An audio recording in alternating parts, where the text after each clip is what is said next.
Misingi ya ufugaji wa kuku kwa wafugaji wadogo: maji na chakula.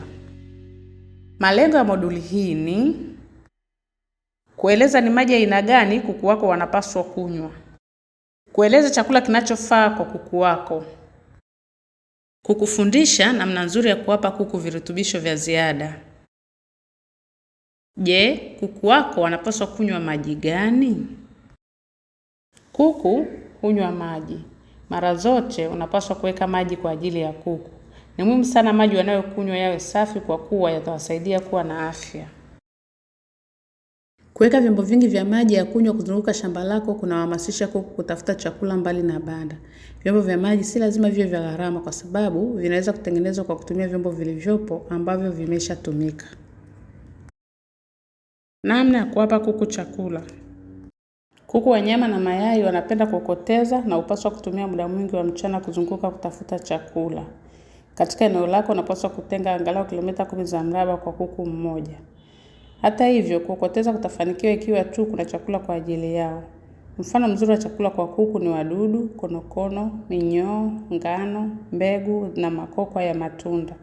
Kwa hiyo, kunapaswa kuwa na majani na uoto wa asili kwa ajili ya kuku wako kujitafutia chakula.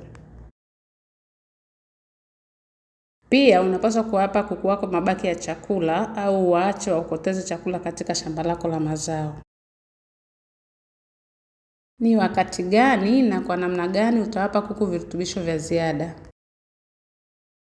Kuwapa kuku wako chakula kidogo cha ziada kunaweza kuwasaidia kupata nguvu ya kwenda kutafuta chakula. Unaweza kutumia ngano na mbegu zilizopondwa kama unazo nyumbani kwako.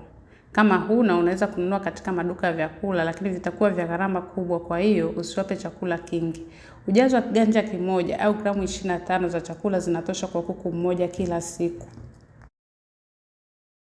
Kama unaishi katika eneo lenye ukame au vumbi ambalo halina majani, basi kuku wako wanahitaji virutubisho vya ziada kwa kuwa watakuwa na fursa kidogo za kujitafutia chakula chao.